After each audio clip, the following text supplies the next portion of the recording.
Well, guys, I've been working out of town for a few days, got back, finally got around to checking the Lock Labs P.O. box and had a whole bunch of stuff. And this one is all the way from Germany. This is from Tobias and Julian, and they sent an Abus 64. It's a titanium lock, 50 millimeter, but unusually, this one looks like it's been repinned. I would imagine beneath this label, they probably have some Allen head screws, and they say this one's pinned up as a challenge lock. They also have a little Ilco here, and this is a challenge lock L, and it has the weirdest key I think I've ever seen. Also taped up, and then they have a little box here with a whole bunch of stuff inside of it. Very neatly packed, very organized. I would expect nothing less coming out of Germany. This is so efficient. They said everything in here, to include this little Master 570, all pinned as challenge lock. They say they've been working on lock picking and disassembling locks for the last couple of years, and put all this together for me to see if we can get into it. The only one they say is not a challenge lock is this little bitty Zeiss Econ. So let's go ahead and get started on this. We might as well start with my favorite training lock, the Abus. Obviously this is probably not a standard Abus, but we'll see if we can get into it. Let's move all of this stuff out of the way. And whoops, trying to do too many things at once here. See if we can get into this dude. Okay, I'm going to use, I think, top of the keyway. That'll fit, that'll work. All right. It's pretty wide open, so I think, let me see if I can grab a nice thin pick. This is a 15,000 by Rev Tattoo. I think we can work from the bottom. Maybe it's dragging kind of on that wording. I can at least work from that ledge. I don't think we're going to be able to quite work from the bottom, but that's what I'm going to start with. Let's see if we can get into this thing. All right, let's first see what we're dealing with. That is stiff. Let me find a 25 thousandths pick so I don't bend my custom made one.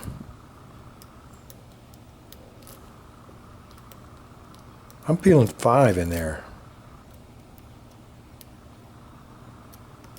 And we're dragging right there in the front. That might be a 6 pin. Feels like it. Alright, well, whatever they are, we're going to pick them all, right? Alright, I'm going to try to work. Let's try from the bottom. I'm going to put heavy tension, and let's just see if we can find a binder, get past at least one of those pins. I think the only binder, I don't think that's going to work. I think we're binding up. It was picking against that ledge there. I'm going to have to probably go from over here. Felt like the first binder was pin 1, and there we go. We got a little turn on the core. 2's bound. Let's look around a little bit before I commit to him. Now I'm going to lighten up on the tension, because usually that first one, at least in a stock titanium, is a standard pin. There we go. Pin 2, very deep set now. Almost making me think that this has T-pins in it. I got counter rotation on pin. You guys have a little trouble seeing that. I'm looking over the camera. There is a little counter rotation on 3 there. There we go. Got my fault set back. Let me check those other 2 guys, make sure they're not down. I think we're good. I'm on 4. You know, I'm picking these in sequence. 1, 2, 3, 4. The German way. Maybe they built it this way. Alright, I am definitely getting counter rotation. Let's go ahead and get up there. Alright, I think something else fell, though. I heard something click.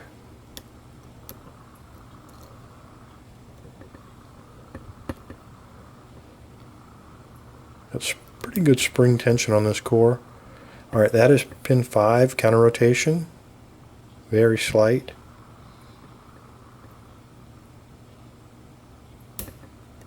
Okay, something gave and I lost part of my false set.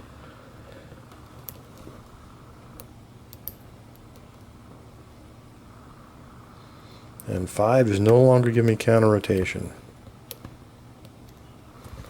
Okay, the fault set back very deep.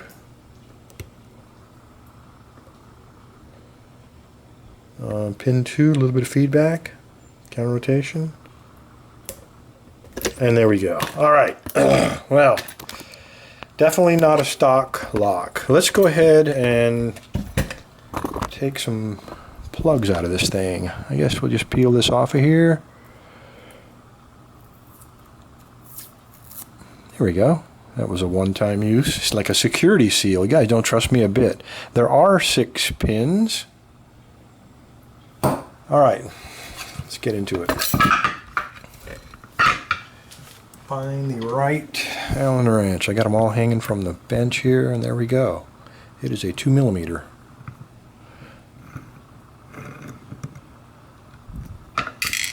Very nice thread job. Okay, that would be pin 6. I'm kind of going at it in a backwards way.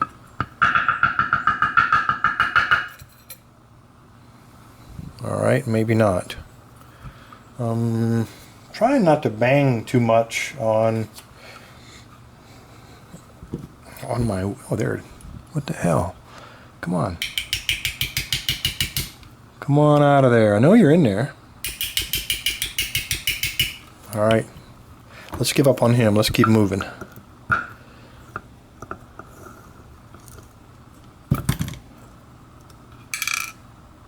Okay, there's definitely a spring in 5, so we're on the right path. There's your spring. Just kind of keep it halfway organized. And there we go. So we had a serrated T-pin, or serrated key pin, and a oh no, isn't that nice?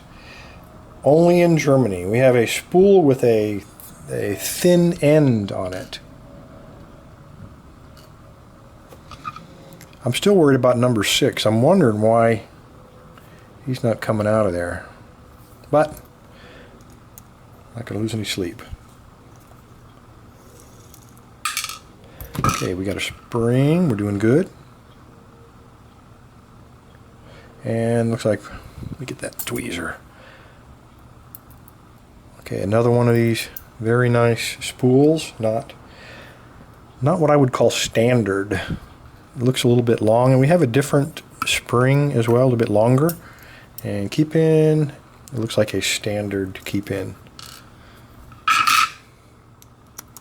All right, number 3.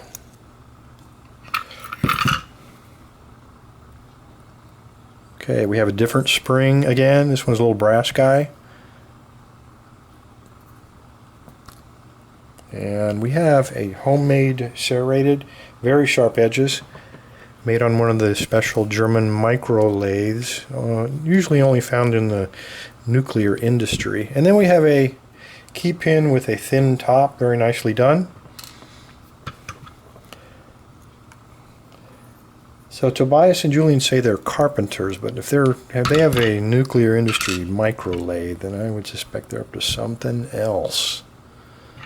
All right, we have a steel pin or steel spring. We have looks like a commercial, but it has one serration in it, and a homemade. This looks like aluminum even. Got an aluminum pin. So not only have spring variation, we have materials variation. And the last one, I think that 6th hole that they drilled might have been the core retaining pin. That when they saw it on the edge, it looked like it might have been a pin, when in fact that last pin usually holds the core in place. And they drive the pin in and then they file it off. So that might have been a mistake. Or it could be camouflage. Again, we have a slightly different spring. None of the springs are the same. And pin 1, come out of there. We have a standard upper. So remember, that was the first one that I picked. And then we have serrated key pin. All right, these are not easy to make, but this is a super job. So Tobias and Julian, you guys might be truly carpenters, but you got some machinist blood in you for sure. Very nicely done. Now I probably won't be able to get that open. But anyway, here we go. This is what we're looking at. So on the lower we had, all of them have some type of serration or thinning of the top of the pin, except number 4. And on the top we had, let's see, we got 2 spools. One of them has a thinned edge on it. A longer spool, we have a homemade serrated. And that one probably is also, yep, he is also aluminum. And then we had this guy who was actually turned around like that. And then we have standard pin, driver pin on number 1. So awesome lock. You guys did a great job on this. I hope the rest of them in that box aren't quite as difficult. Anyway, thanks guys. Appreciate you sending it all over from Germany. Everybody else, stay safe. Gentlemen, stay legal. You know what? Let's take a look at the key. I always forget this part. Okay.